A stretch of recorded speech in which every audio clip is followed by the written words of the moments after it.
Karugtong ng 3 araw na exploration namin sa Mount Casilay ay puntahan ng pinakadulo ng peninsula sa Katimugan kung saan makikita ang parola o lighthouse. Sinasabi ng ilang nakarating na dito na maraming magagandang tanawin na mapupuntahan malapit sa baybayin ng lighthouse at mas mai-enjoy dito pagmasdan ang malawak na karagatan ng dagat Pasipiko. Kaya tara, silipin natin ang ilang nagagandahang tanawin na makikita sa paligid ng Untok Lighthouse sa San Ildefonso, Kasiguran, Aurora.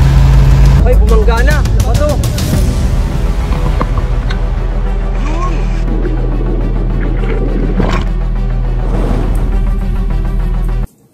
Kung paano namin natawid mula sa bayan ng Dinalungan hanggang dito sa barangay San Ildefonso, panoorin nyo na lang ang Mount Casila dahil ngayon papunta na kami sa Untok Lighthouse. Let's go!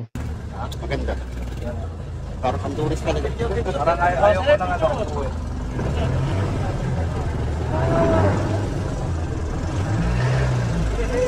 Pinaglaan natin, no? Ano yan? Yan, sa kapilapas yan. Yan. Yun yung niligawan din ang so... 8:30 ng umaga umalis kami sa Purok sa Sitio ni Kalkal para puntahan ang Untok Lighthouse ng Kasiguran na matatagpuan sa pinakadulong bahagi ng Timog Peninsula. Mula sa bangka ay natatanaw namin kung gaano kalayo ang mga kasunod na purok mula sa Purok 6. May mga ibang beach resort din na nakatayo sa mga kasunod na dalampasigan, ngunit ito ay mapupuntahan lamang kung mag-aabil ka ng package tour mula sa mga beach resort sa Dinalungan.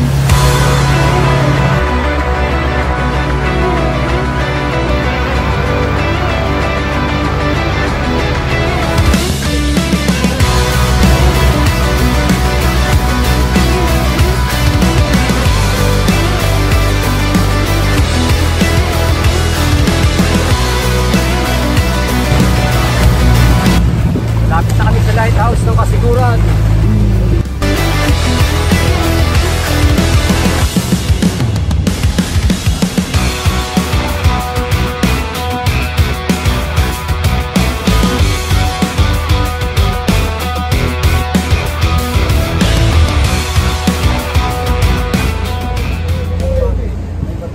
Ay, bumangga na sa bato. May bato po. Bato daw sir, may bato. May bato malaki po. Dito may bato dito sa amin, sa gilid. Mula dito lalangoy na. Tras! Dito ayun, may bato.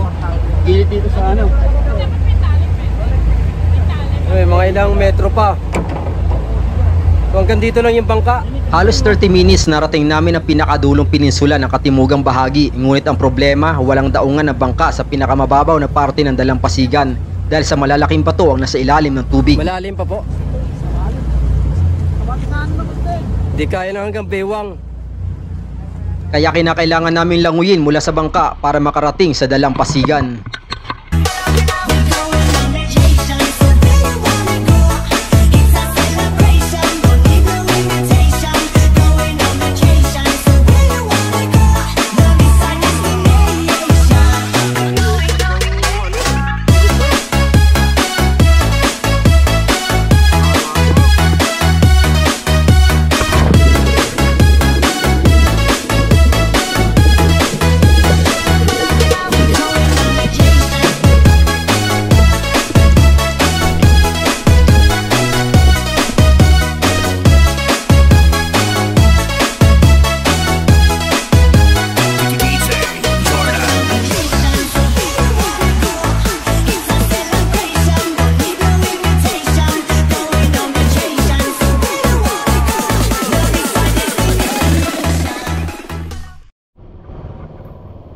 Ito yung dadaanan natin bago makarating doon sa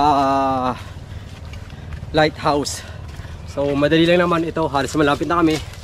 Mga 5 minuto lang naman mula doon sa dalampasigan.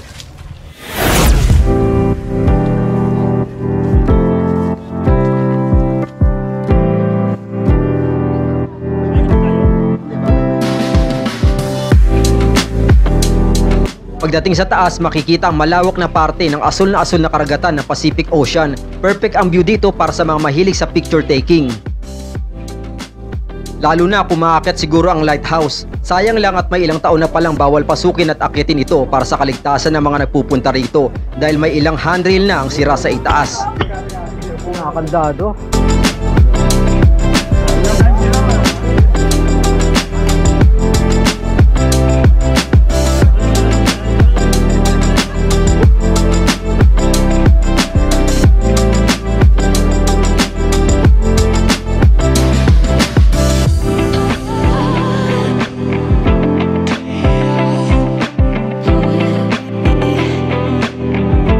Pagkatapos mag picture taking and drone shot, mga 30 minutes ay bumaba na rin kami.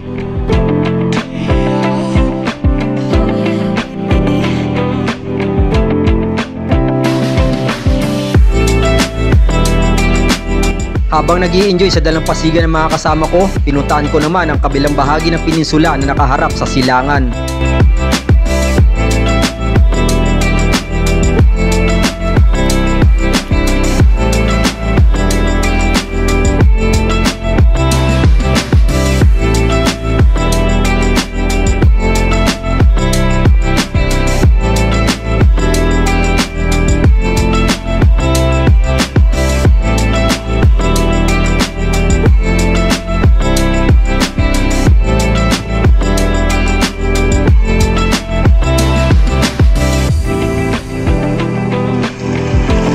Marami pang magagandang tanawin sa gilid ng peninsula, lalo na ang mga nakakamanghang rock formation na hinulman ng mga nagdaang panahon kung saan nakaharap sa dagat Pasipiko. Sayang lang at hindi natin ma-explore dahil ito na ang last day natin dito sa San Ildefonso.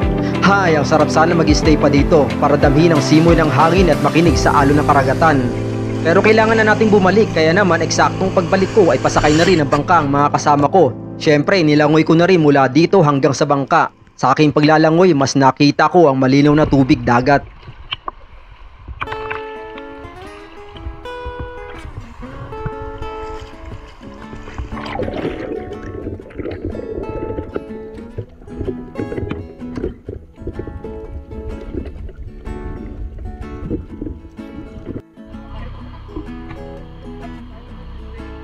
Halika na, ako'y iyong sabayan.